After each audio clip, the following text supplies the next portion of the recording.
Should I get started? Yeah? Cool. So hi everyone. My name is Sydney Swaine Simon. I'm with NeurotechX.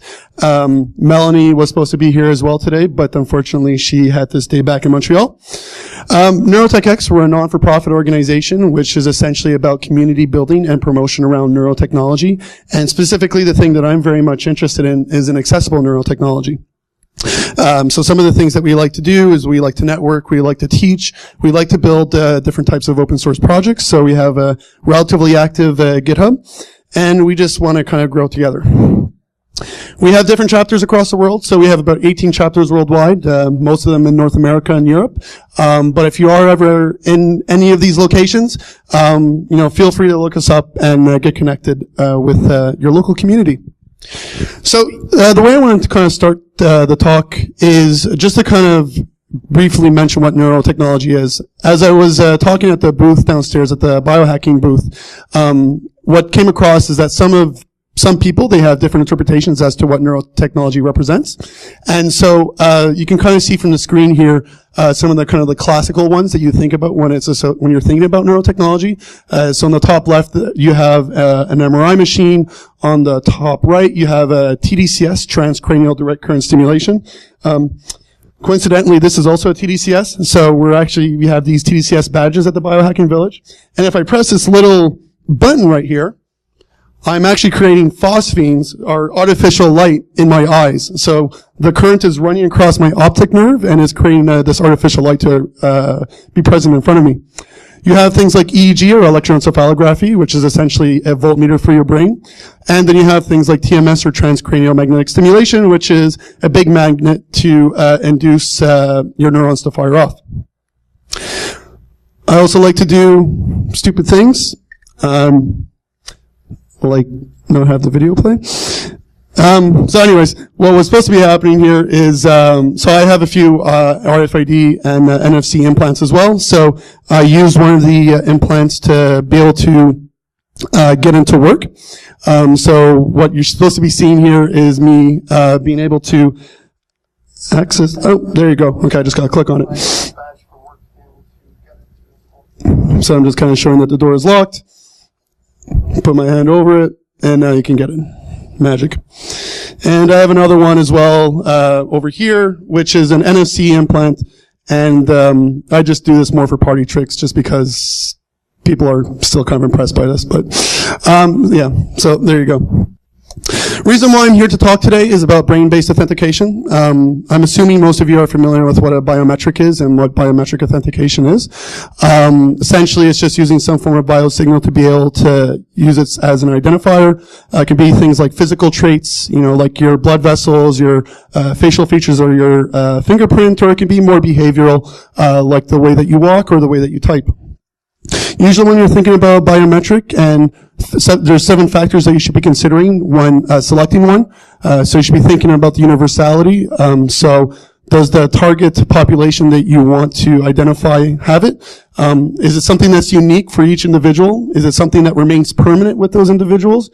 Is it something that you can measure?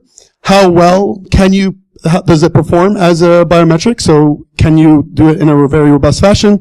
Is it something that people are going to acceptingly use as a biometric? And the more important one is, it something that you can easily simulate or fake or kind of just circumvent it?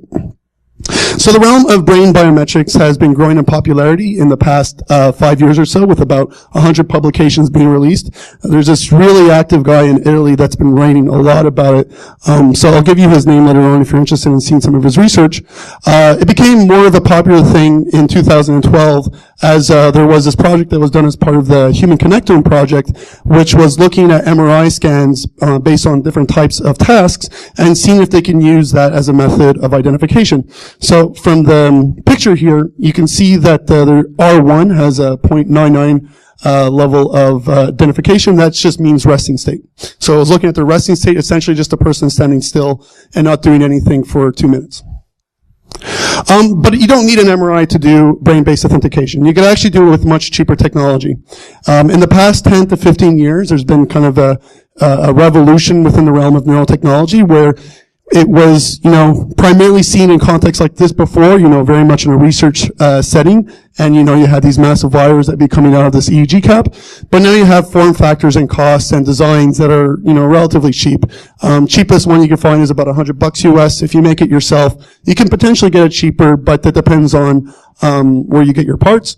But you're usually looking between, let's say, $200 to $600 or $700. The other thing that you kind of have to understand before going into how you can use the brain as an authentication tool is how do you build an interface with the brain in the first place. So many people, who here has heard of the term brain-computer interface? Raise your hands. All right, so still some people haven't heard about it, so I'll go a little bit more in detail about this. Essentially what a BCI is, it follows this kind of diagram. So it's some form of technology that's interfacing into the brain and then eventually kind of creates this feedback loop, which then can influence the brain activity so that it will change it for the future classification of that mental state. So first it starts off with you generate a certain amount of brain activity, then you have to acquire that signal from the brain, you have to digitize it, you have to get the features of the signal that you're acquiring, you have to build a classifier, take that classifier, and then put that into a feedback device. So when we're talking about brain activity, essentially when we're talking about brain activity that we're interested in looking at, which is with EEGs, essentially you can capture brain activity with an EEG when there's enough neurons that fire off in a dynamic sense and collectively that it generates a small amount of electromagnetic activity. There's two main types of brain activity that you're looking for, event-related potentials and oscillatory processes or neural oscillations. Neural oscillations are essentially rhythmic patterns of brain activity that naturally occur within the brain. So a layman term that's used quite often is brainwave. This is essentially what a neural oscillation is. So you kind of see two examples of one, what kind of like the raw EEG activity would look like when you're awake versus when you're asleep. And you can kind of see there's, a difference between the two. Here's me doing kind of like more of a live example here. So I close my eyes, and I don't know how easy it is to see, but you can kind of see there's a change in the activity that's being produced. The other one is event-related potentials. Essentially, the way to think about an ERP is when you're presented a stimuli, usually between maybe 100 to 700 milliseconds later, you're going to see a change in potential value occur within the brain. Okay. So, for example, on the bottom right graph there, so actually the video here, what this is a P300 speller. So the individual is looking at a specific letter, and it's when the letter finally flashes, it's going to create a P300 response. So, flashing light occurs, 300 milliseconds later, there's a positive potential change that occurs. And, on the bottom right there, you can kind of see how you kind of call them. So P100, positive potential change at the 100 millisecond point. So the graph is inverted, the Y value is inverted, so it's all positive values below the X-axis. But that's the basic idea. This is kind of like another way that you can kind of visualize it. So eventually you're going to see this rapid peak. So you saw there was this, on the red line, there was just that very big peak of activity that occurred out of nowhere. So now that you kind of understand how you acquire brain activity, or what brain activity looks like, you now have to acquire the signal. So the technology that is most commonly used is an EEG, or electroencephalography. You can think of it as a voltmeter for your brain. So it's just measuring the changes of electrical activity that occur naturally. So this is a research grade EEG that is being put on the person right now. When it comes to actually, I think, yeah. So if you look at the top right, the main components that you're working with an EEG is you have the electrodes. The electrodes then connect to an amplifier, and then you just have to do an analog to digital conversion. So there's different types of electrodes that you can use as part of an EEG. You can either work with wet or dry electrodes. Wet electrodes require you to put some form of conductive paste between your head and the electrode itself. The reason why you'd want to do this is because you get a much better quality signal, but the obvious downside is that you get paste in your hair. With dry electrodes, it's a little bit easier to use on a day-to-day basis, except the quality of the signal tends to be much worse. You can either do passive or active electrodes. Passive electrodes, I wish I brought my stuff, but passive electrodes is essentially just a conductor material that runs through a wire, which will then connect to the amplifier on the board itself. So the beauty of this type of design is that it's much easier to work with multiple electrodes and it's cheaper per electrode. However, you can also have an active electrode where you have the amplifier directly attached to the electrode itself. However, this comes at a much bigger cost, and it's more difficult to put multiple of them on your head at the same time. So once you kind of understand how these electrodes work, there's a standard method that you use in terms of actually placing them on your head called the International 1020 system. And essentially it's just taking, the difference between here and here, here and here, and measuring 10 or 20%, respectively. So on the left here, I took an overhead picture of my friend and I just kind of overlaid, what it would look like on him. So once you have the electrodes placed and you're starting to get signal in, you have to do a little bit of pre-processing. So pre-processing just essentially means that you're getting this raw signal and you want to remove any form of artifacts. You want to make sure that you have a bandpass filter so you're not getting all frequencies of activity. You just want to make it a little bit more easy to work with that signal. Once you have done that, this is where you would get the feature extraction involved. So since it's way too complex, and the signal is very raw, you have to start to do some mathematical operations on it to actually get some features that you could actually work with. So here's another graph kind of showing. So these are different frequencies of brain activity, and you'll see in a second here how they kind of all merge into this kind of like raw EEG activity, right? So this is what it kind of looks like regularly, but you can decompose it. From there, you want to be able to build your classifier. So there's different ways you can do it. There's linear and non-linear methods, so you can work with linear discriminant analysis, support vector machines, neural networks, Gaussian classifiers, which was something built specifically for BCIs, or you could take non-linear approaches as well. And this is where you then get into the feedback mechanism, and this is what you tend to see most times when you search for BCIs is videos like this. So on the left there, that is a brain-controlled drone, and this was a competition that was done at the University of Florida where they had the students race against each other by just controlling the drone to go across and try and beat the competitors. And on the right here, this is an open BCI, so it's an open source EEG that's connected to an open prosthetic. And so he's actually not using EEG activity here, he's actually using his jaw clench, but he's using it to open and close the hand. So that's the basics of what a BCI is. Well, now that you kind of understand that, what you need to then understand is how can you take this system and actually build a form of authentication with it. So I talked a little bit about ERPs and neural oscillations, and you can actually use these two different types of brain activities to build a method of authentication.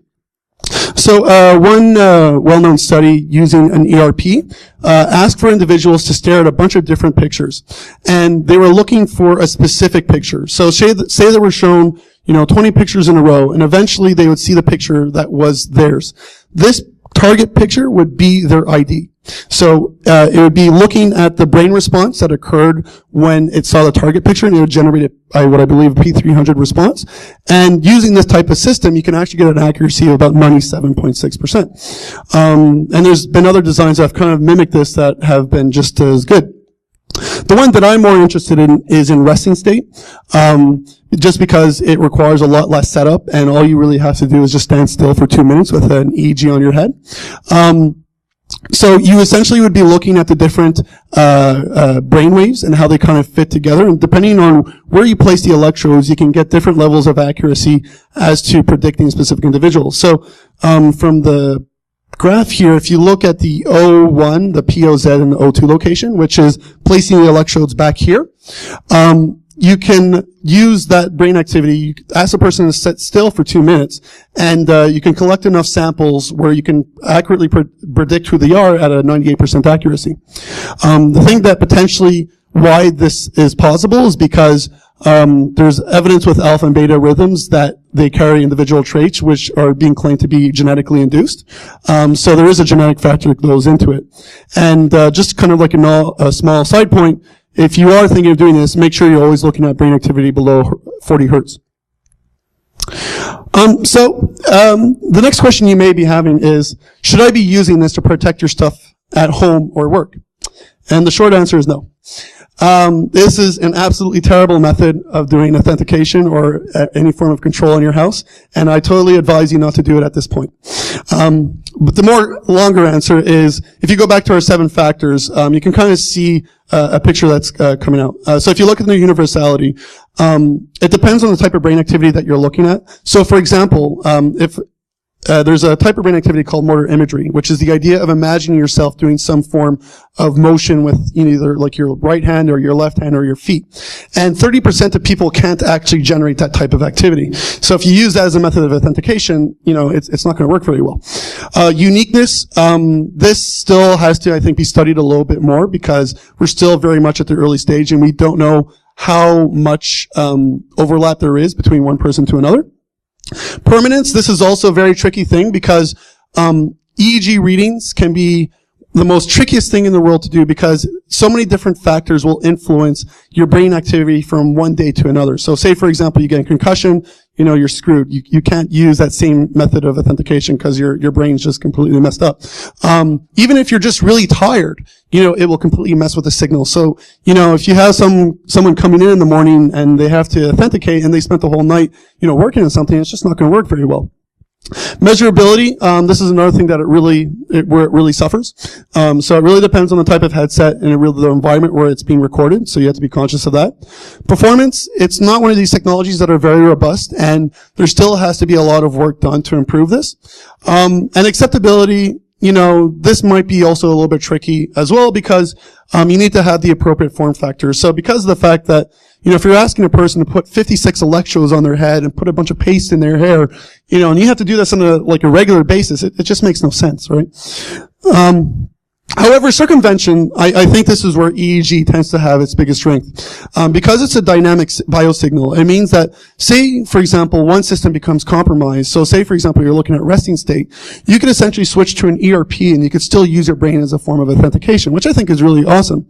You could even test if you have a live signal coming in by doing like a random SSVP, which stands for steady state visual evoked potentials. Essentially, if you flash a light at a specific frequency, that generates a strong enough response in the brain that it's easily acquired by an EEG. So this is a good way to kind of see if you're getting a live signal or not.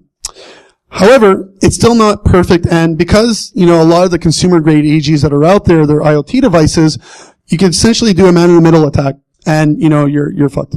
So, there's many people that have looked at EEGs and tried to do man-in-the-middle attacks, and because when people are building biotechnology, they're not actually thinking about security, it's not going to be very, very difficult, to do this.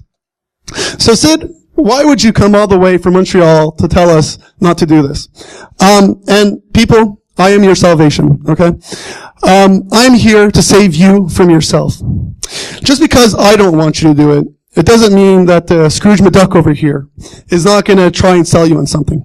So the one thing that I've come across on quite often within the realm of neurotechnology, every so often you'll see a really, really shitty Kickstarter or a really, really shitty Indiegogo that is trying to sell you some form of neurotechnology device that does absolutely nothing of value.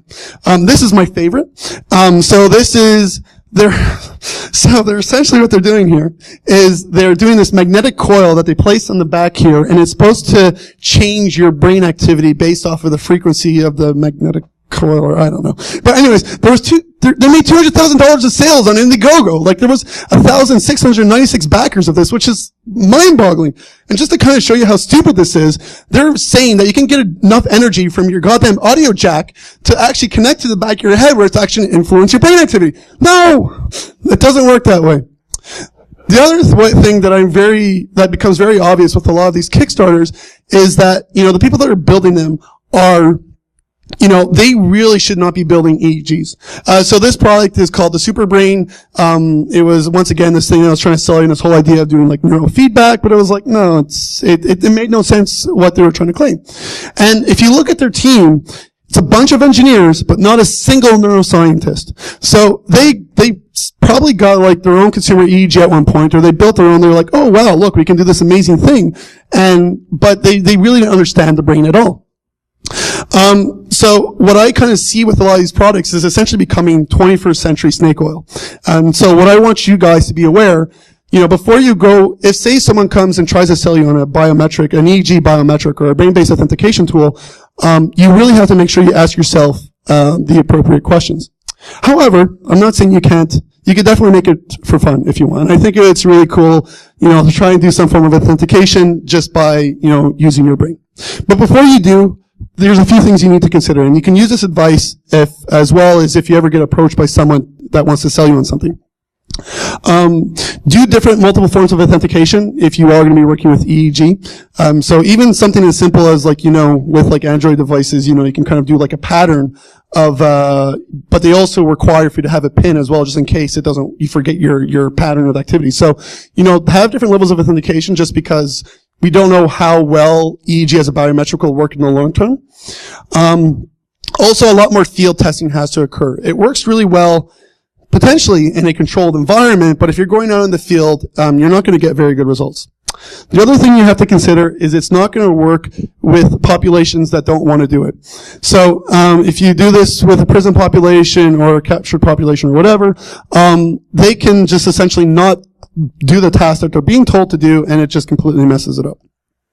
The other thing you have to consider when it comes to anything related to neurotechnology or neuroscience is that innovation tends to be very, very slow in the field. So, if you're waiting for it to come, you may have to wait a little while. So this is Dr. Guy Rouleau. He's based out of the Montreal Neurological Institute in Montreal, and he has been pushing for open neuroscience for the past little while now. And this kind of shows to you where we stand within the realm of neuroscience. We're just at the point right now where we're creating open databases around neurodata, and it's very, very difficult. It took a long time just to get to this point. The other thing you have to consider is that if you're doing any form of experiment, if you're doing it in a research context, there's a lot of things that stop you from being able to get started right away. Working with research-grade EEG tends to have a very high cost associated with it, and you also always have to go through ethical approvals.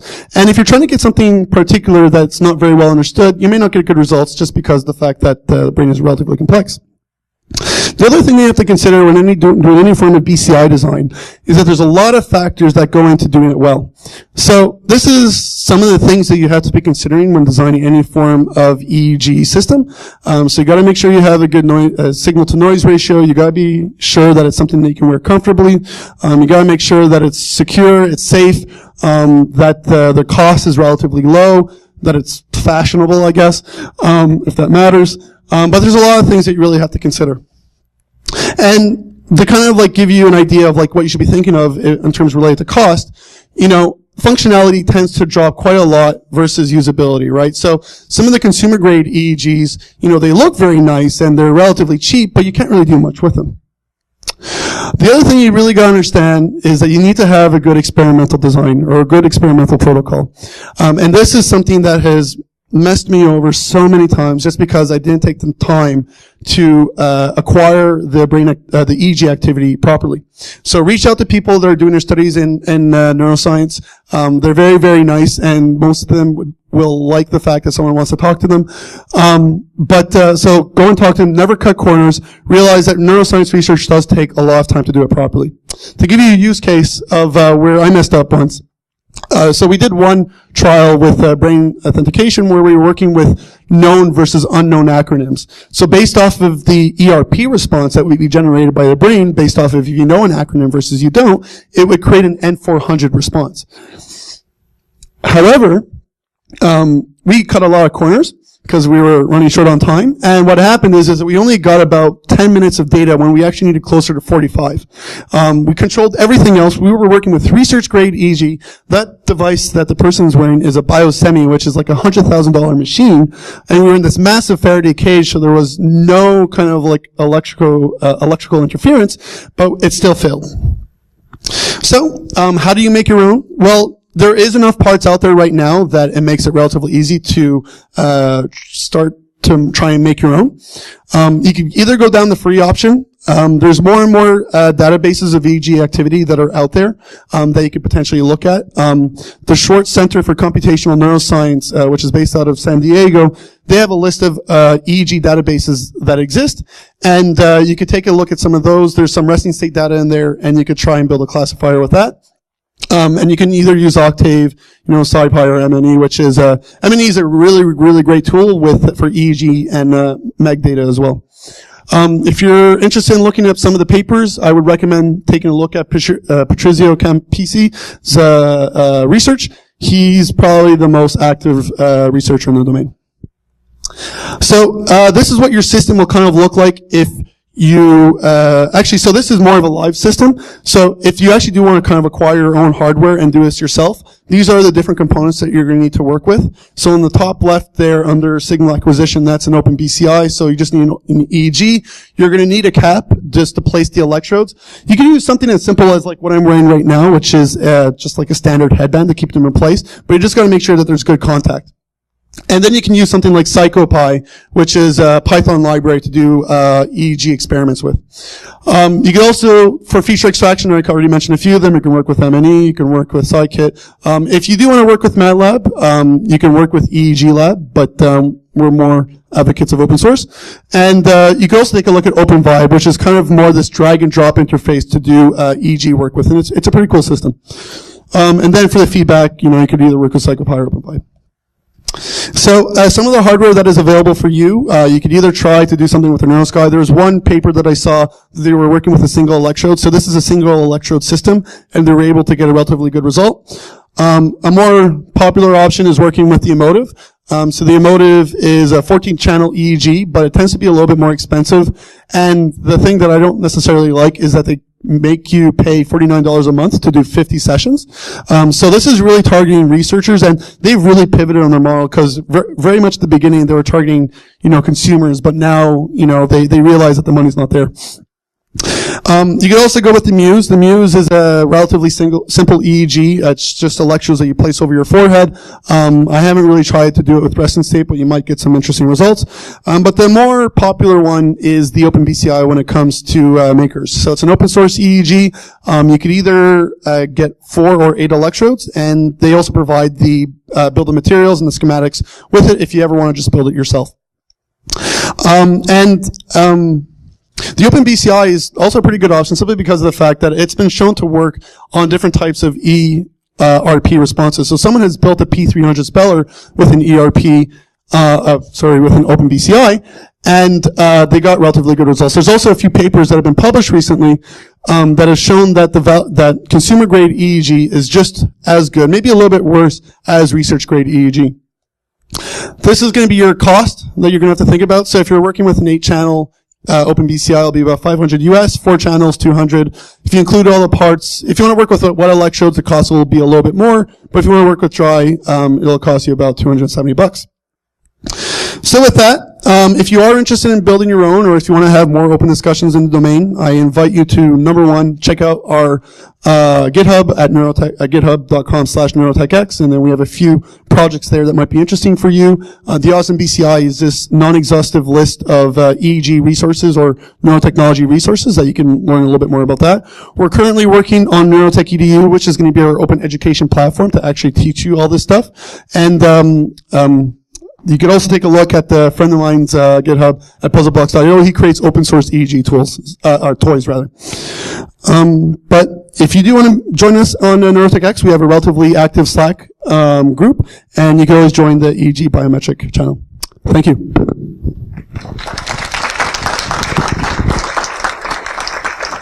Do I take questions? Have at it. All right. We have time? Questions? Real quick, because I think we only have typically 1 minute, right? Yeah. So, you use your brain waves from education and say the server's compromised. Would you suggest a concussion for No. So, would I recommend a concussion? No. Don't. Just delete the data. You obviously know a lot of research here, so how soon do you think, like, It's a difficult question, but I would say there's a few things that have to be improved. So the robustness of these systems is definitely one of those things that really have to be figured out. I think that as the machine learning gets a lot better within the domain, it will speed up the process of making these systems a little bit more robust. And as more material science is looked into and so on and so forth, it may improve it. I would say, I don't know, I'd be making up a number, but I'll just say 5 years. Baseball cap. Yeah, with the baseball cap, that introduces other issues. So you'd have to make sure that the electrodes are placed properly. It's still the same issues, right? You still have to require a lot of data from a specific individual. And with the baseball cap, the issue is say if it moves, you won't be able to see that it moves, right? So, like most of the designs of EEG caps actually allow for you to see where the electrodes are placed, just to make sure that it's being done properly. But with the cap, it's just not visible. In the back?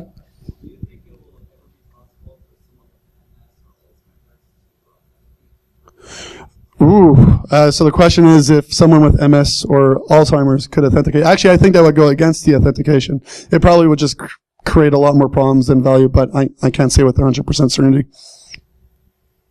Is there a question in the back?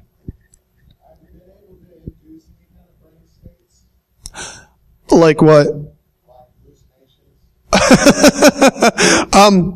So, I mean, I can generate phosphine, so I can introduce like a fake light just using TDCS. But hallucinations, I guess, no, not really. I mean, I've used the Muse as a meditation tool, and, but it's not really causing me to it's not causing me to hallucinate. It's just giving me a method to determine how well I'm meditating. Actually, I think it's kind of oxymoronic if you think of a neurofeedback meditation tool, because if you're always kind of like thinking about the fact that how well you're doing while you're meditating, you're not actually meditating. So, with the Muse device, what I tend to do is I turn off any live feedback. I just kind of get my score at the end. So the answer is no. No more? No more? All right. Well, thank you very much.